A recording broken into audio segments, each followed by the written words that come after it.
नमस्कार, आपल्या सर्वांचं द डेली लाईफमध्ये स्वागत।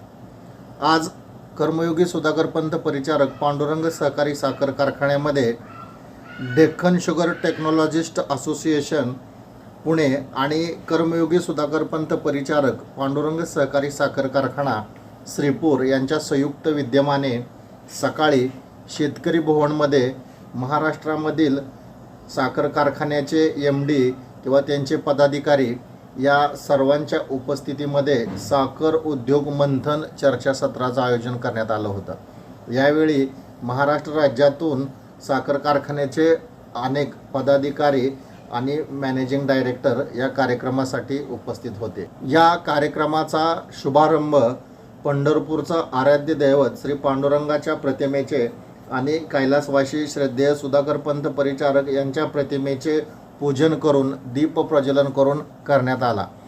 यावेळी साखर उद्योगामधील एक प्रगल्भ व्यक्तिमत्व माननीय श्री मंगेश तिटकारे साहेब, व्यवस्थापकीय संचालक MCDC पुणे, त्याचबरोबर Deccan sugar technologist association Pune अध्यक्ष माननीय श्री सोहम शिरगावकर साहेब, MSCSFचे मॅनेजिंग डायरेक्टर माननीय श्री संजय खताळ साहेब आणि सर्व कार्यकारी सदस्य या कार्यक्रमासाठी उपस्थित होते।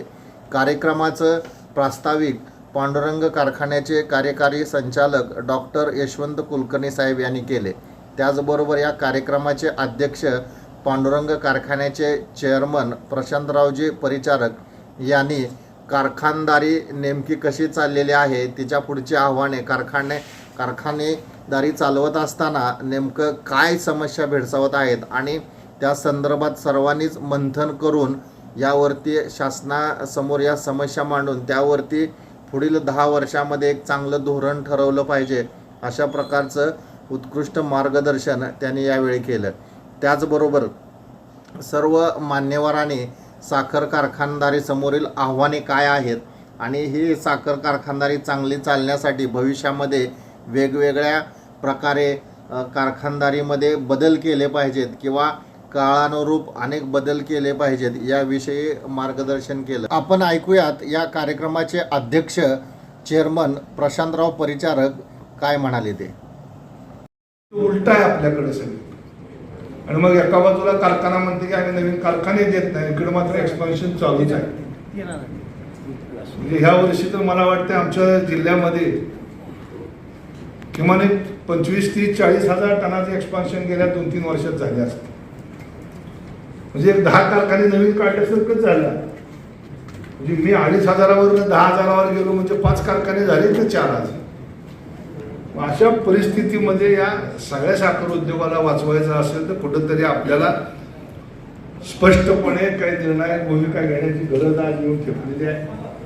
शासनाकडचे प्रश्न आहेत, खताळ साहेब मांडतायत, पण पूर्वीचं साखर संघ किंवा नॅशनल फेडरेशन यावरची जी माणसं होती हे नेतृत्व करणारी ती स्पष्ट भूमिका घेत होती। आम्ही जात होतो मिटिंगला, त्यावेळी एखादी गोष्ट सांगितली तर मोठ्या मालकांसारखे खाल्लं उठून सांगायचे, साहेब हा निर्णय चुकतो, ही घेऊ नका। तेव्हा स्टेजवर बसलेल्या प्रमुखापैकी सांगायचे हे बरोबर नाही, चुकीचं होईल चांगल्या दृष्टीने, पण आज तीही मानसिकता नाही। आणि आमच्या सगळ्याची मानसिकता आहे की काय करून हात पसरायचा, काय मिळतंय तेवढं घ्यायचं, आजचं वर्ष काढायचं, पुढच्या वर्षाचं पुढचं बघू। अशातून हा उद्योग आपल्याला पुढे न्यायचा आहे। पण सगळंच काय अंधकार आहे असं नाही, निगेटिव्ह असं नाही, अनेक चांगल्या गोष्टी आहेत। नवीन नवीन आता मुलं येत आहेत ह्या व्यवसायामध्ये, उद्योगामध्ये, त्यांची मानसिकता चांगली आहे, अभ्यास करतायत, काम करतायत, पण अजून सुद्धा त्या ठिकाणी अधिक काम होण्याची गरज आहे। त्या दृष्टिकोनातून या मंथन परिषदेमधनं आपण चांगला विचार, निदान सोलापूर जिल्ह्यात MD तरी इथं आहात, आपण तरी बसून आपल्या जिल्ह्यापुरतं काय करता येते का करूया। कारण आमच्यात लोक म्हणजे एकमत होणं अवघड आहे, पण तुमच्यात तरी एकमत का। म्हणजे मी उदाहरण सांगतो तुम्हाला की ट्रॅक्टरवाल्यापेक्षा आमच्या त्या बैलगाडीच्या ह्याला बजेटला दर जास्त होता। मी एकदा जेव्हा घेऊन बसलो तेव्हा बघितलं, म्हणलं हा 10 किलोमीटरवरनं ऊस आणतोय त्याला रेट जादा, आणि जो 30 किलोमीटरवरनं आणतोय त्याला रेट कमी।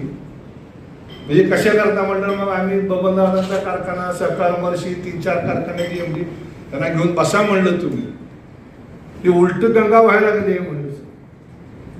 छोटा निर्णय होता, पण तो निर्णय करत असताना सुद्धा एकमत लवकर होत नाही. पण अशा पद्धतीचे जे निर्णय आहेत, जे आपल्यावर डायरेक्ट इफेक्ट करतात आर्थिक, अशा निर्णयात स्पर्धा राहू द्या, स्पर्धा आपण करूया, पण आर्थिक जे डायरेक्ट इम्पॅक्ट आपल्यावरती होतो अशा निर्णयामध्ये सुद्धा खरं म्हणजे तुम्ही कार्यकारी संचालकांनी आमच्यासारख्याला सांगितलं पाहिजे की साहेब आपल्याला ह्या दिशेनं जावं लागेल आणि कुठेतरी लॉंग टर्मचा एक 15 वर्षाचा 20 वर्षाचा प्लॅन तयार करून ही कारखानदारी पुढे न्यावी लागेल. त्याच्यामध्ये खताळ साहेब